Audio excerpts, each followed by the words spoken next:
imagined that there would be a time where I would have to ride the city bus without wearing a mask, or have to work on team projects without meeting my teammates in person. Maybe that could have happened in the year 2106, but not in my current lifetime at least. But the COVID-19 pandemic has led to a completely new lifestyle and a new normal.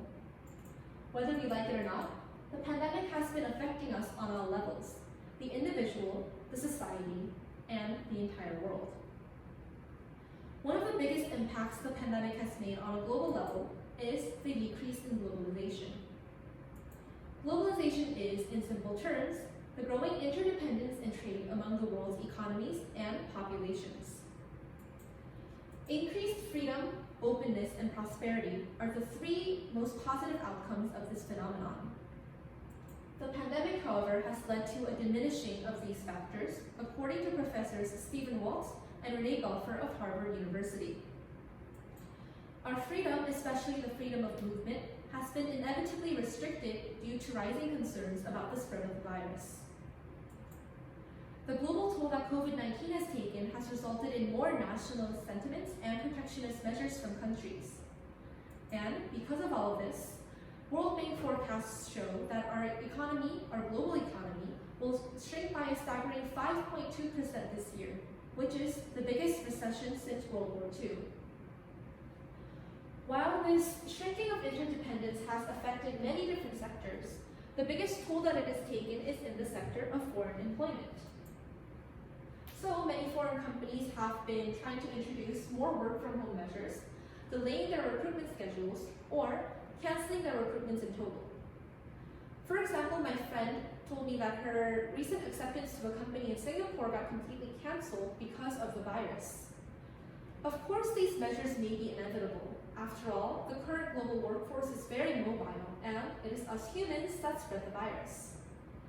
But the question that I wanted to ask was, is this the best we can do? Can there be a way to more efficiently utilize the human workforce in the status quo? If the pandemic is in fact the new normal, can there be a way to more creatively adapt to the status quo instead of just complying to the situation? And can we still be more free, open, and prosperous, just in another way? In my search for answers to these questions, I discovered a creative system that Estonia is implementing in order to attract more foreign workforces and adapt to the situation of COVID-19. This is called the Digital Nomad Visa. The Digital Nomad Visa enables technology-using, location-independent workers outside of Estonia to live and work in Estonia for up to 1 year. So, if you are a freelancer, are working for, or have your own company outside of Estonia, and can meet the monthly income threshold of a minimum of 3,504 euros for the past 6 months, you are eligible to apply for the visa. The Digital Nomad Visa, which is expected to start taking applications this Saturday, August 1st, is especially interesting because unlike many other countries who only offer digital visas for freelancers, Estonia broadens this eligibility to remote workers from all over the world. So we can say that they are redefining the scope and method of foreign employment. So how does this relate to the pandemic? While the COVID-19 situation has resulted in less foreign employment opportunities, it has also resulted in a rapid increase in remote workers and freelancers. The Digital Nomad Visa will result in an inflow of foreign workers from all over the world into Estonia, giving them a home base there. So, this increased freedom of work and movement, based on an open attitude towards foreign employment, will likely result in the recovery of the current economic crisis, according to the Prime Minister, Mark Helm. Estonia and their Digital Nomad Visa clearly shows us that yes, we still can achieve the greatest outcomes of globalization, just in a new way.